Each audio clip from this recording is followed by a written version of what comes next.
Emily, is Grandpa behaving himself? Oh yes, well sort of. He injured his leg. Old people can be such a nuisance sometimes. I wish they'd think about those of us who have to take care of them. Patricia, that's not a nice thing to say. It's fine, he's already declining quite a bit.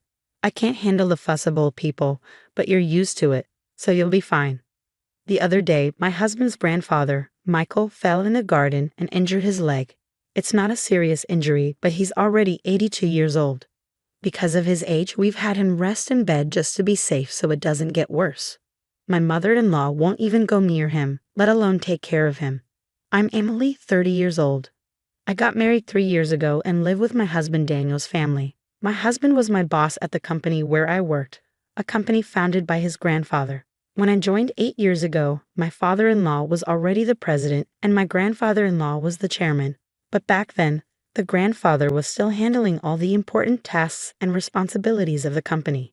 2 years ago, when Grandpa turned 80, he remained chairman but handed over most of the public duties to my father-in-law. Michael, you've worked hard all this time. Now leave the company matters to Christopher and take it easy, my mother-in-law said with a smile.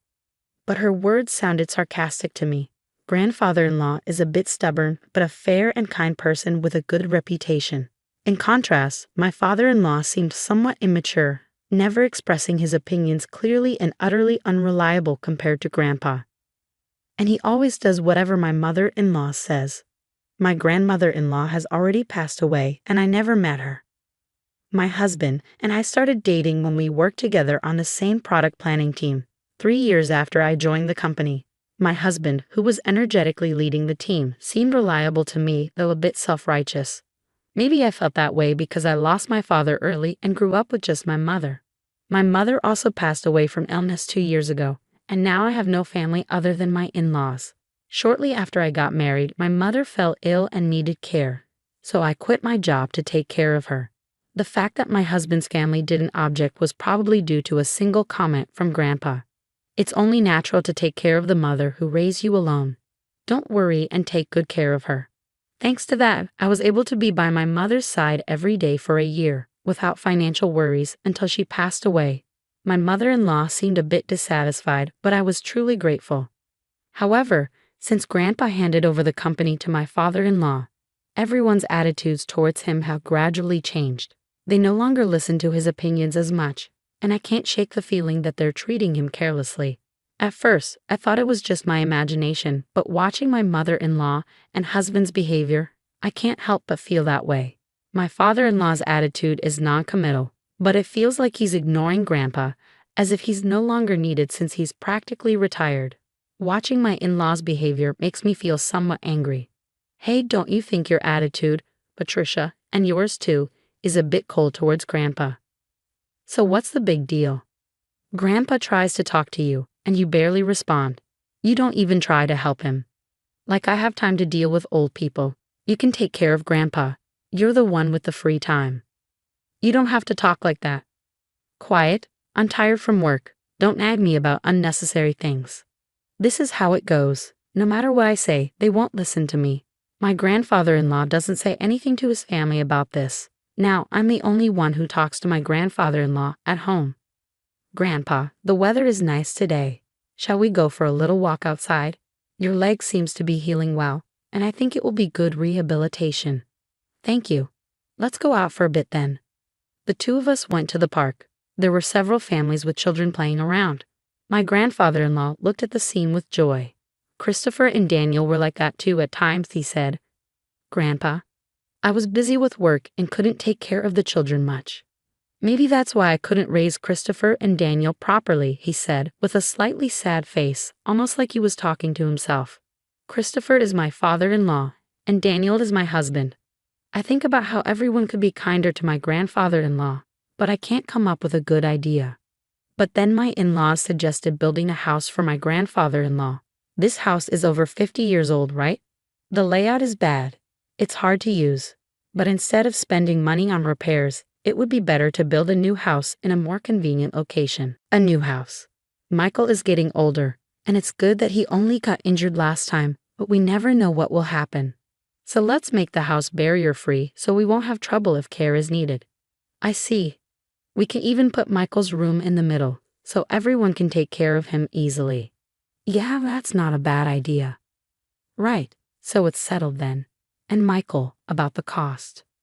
If it's a house for all of us, I'll take care of it. Talk to Mr. Jones about the money. Typical Michael. Thank you, we appreciate it. My mother-in-law smiled happily. It seems to me that they only flatter him when they want money. But if everyone takes care of my grandfather-in-law after moving to the new house, I thought there could be nothing better. Mr. Jones is the company's in-house counsel and also manages my grandfather-in-law's personal assets. My grandfather-in-law liked his character and made him in-house counsel, and it's been nearly 30 years. He is 58 now and the person my grandfather-in-law trusts the most. I've met him several times and he seems to be a very honest person. He always cares about my grandfather-in-law's health, and sometimes I think he's more like a son than his real sons. Having such people around my grandfather-in-law makes me feel a little relieved.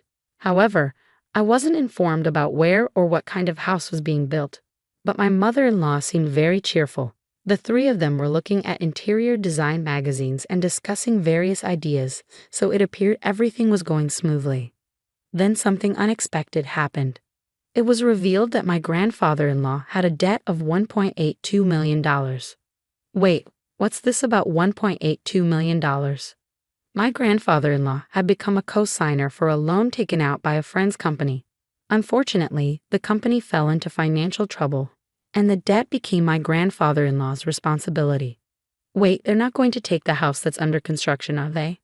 Since the contract has already been completed, and as Patricia said, it's in the president's name, so it's fine, my mother-in-law replied, clearly relieved. Oh, thank goodness. I'm glad we did it my way. Listening to that conversation, I learned for the first time that the new house was in my father-in-law's name, even though my grandfather-in-law had paid for it.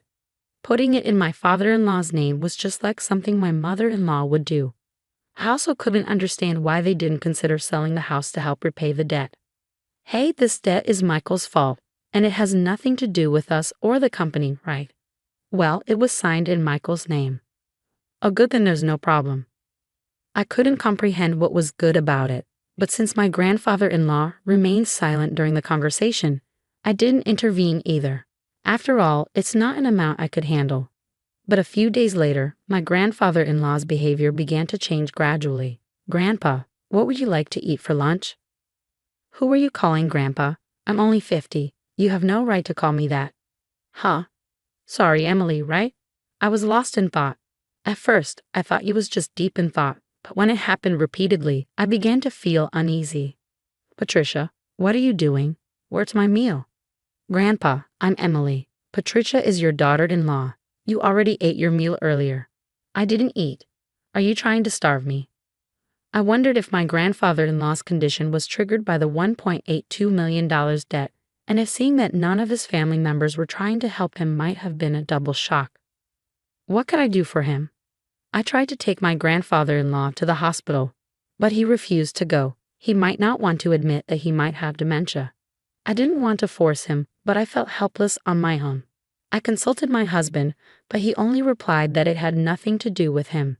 I couldn't rely on my mother-in-law either, so I thought my father-in-law was the only option. Yeah, I heard from Patricia and Daniel. They think it might be dementia. Can you go to the hospital with us? But it's not that bad yet, right? If we go to the hospital, others will find out my father has dementia. There are good medications now that can slow the progression. Well, there's no need to rush. Let's watch him a little longer. Emily is here, so it'll be fine, right? I couldn't help but think how unreliable these people were. I realized I couldn't depend on them. Grandpa, let's go to the hospital. Let's get you properly examined. Who are you? Where are you planning to take me? You're up to no good. I almost cried, thinking about how my once kind grandfather-in-law had become so stubborn. But my mother-in-law just laughed, amused. Even if he was the chairman, it's over for him now. But now, everything, even the company, is all Christopher's. Patricia, Grandpa isn't completely unaware. He's listening to everything. He'll forget everything soon.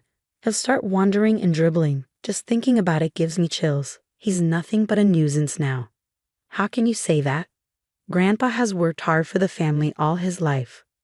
My mother-in-law's words made me angry and sad, but my grandfather-in-law just smiled. See, this old man doesn't understand anything, Patricia. I was furious at my mother-in-law's laughing words.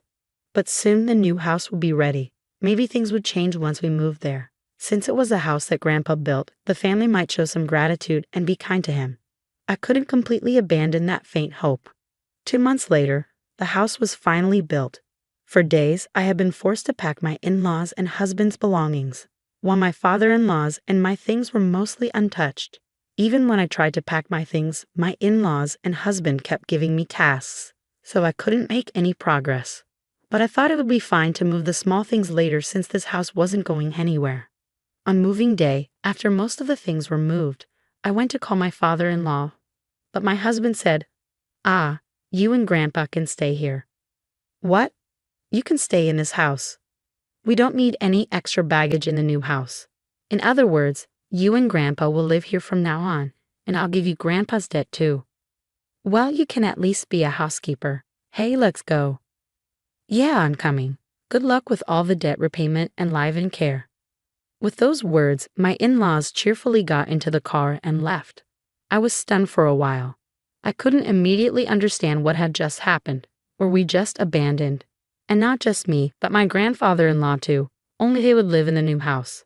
It took me a while to understand because it was beyond my imagination that someone could do something so cruel.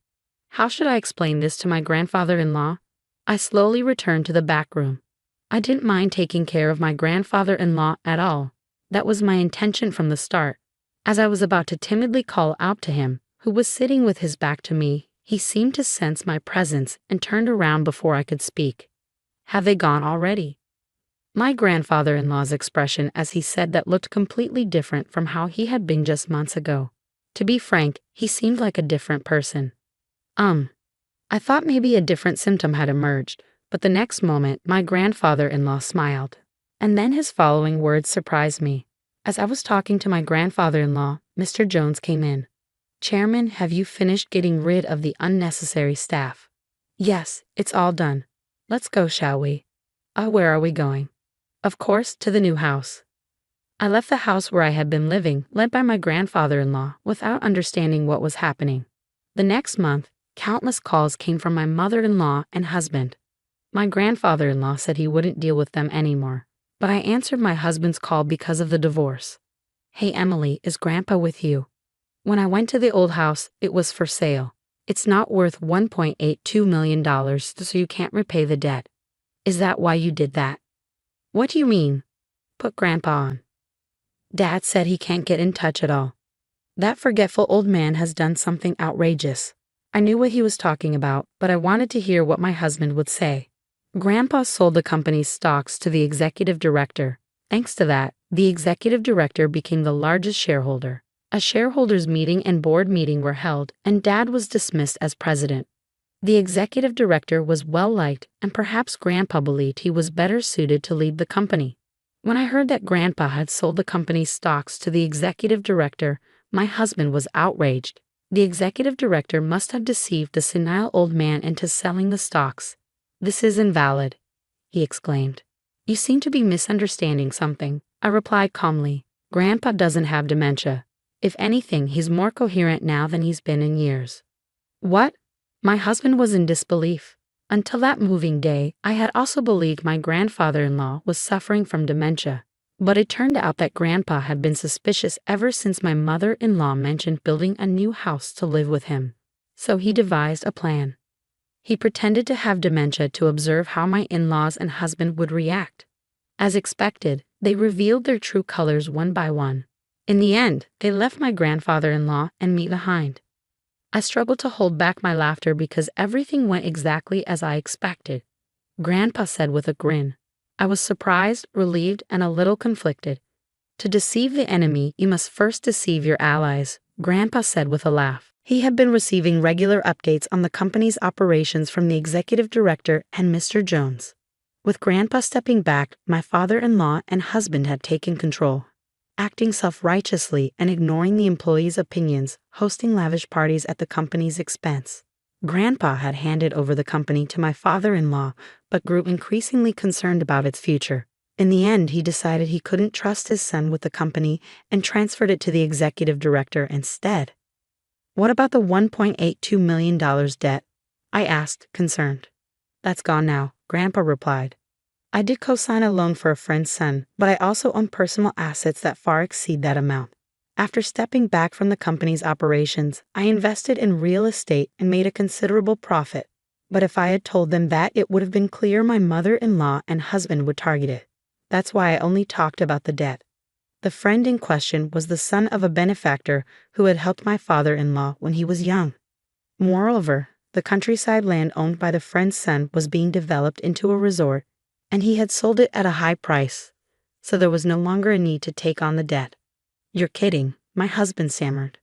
But more importantly, are you guys okay? We're not okay. Both my father and I were denounced by the company. What should we do now? Well, there's also the mortgage on the house, I said. What? What do you mean the mortgage on the house? My husband's voice trembled. Haven't you realized it yet? The house money should have been all paid by Grandpa. Maybe you don't remember what Grandpa said at that time. When my mother-in-law talked to him about the money, he set a condition. If it's a house where everyone, including me, will live, he would pay. Otherwise, he wouldn't. Even though the house was in my father-in-law's name, Grandpa had intended to pay if everyone was living together. But because they assumed Grandpa would pay and didn't check the documents properly, my husband signed without verifying everything. It just showed he really didn't have the qualities of a president. You're kidding. My husband's voice trailed off. Afterward, my parents-in-law lost the house they had built because they couldn't pay the mortgage. Now they live in an old apartment over 50 years old, struggling to pay off the unpaid loan. My mother-in-law and husband have been contacting me alternately, suggesting we all live together, but that's impossible now. My grandfather-in-law has retired from his chairman position, and now he has bought an old house in the countryside where we live together. Emily, you can go and live wherever you like freely. You don't have to worry about living expenses, my grandfather-in-law told me. But I chose to stay with him. If I'm not in the way, please let me be with you. When I said that, my grandfather-in-law's eyes welled up with tears. Thanks to Mr. Jones, the divorce was finalized and legal procedures were taken to exclude my former father-in-law and former husband from inheritance. I became my grandfather-in-law's adopted daughter. If anything happens to my grandfather-in-law, who is now my father, I intend to take care of him until the end. Now, the two of us enjoy working in the fields together. Dad, look at this radish. It's huge. In the warm sunlight, we share these peaceful moments. I wish for these days to continue, even just one day longer.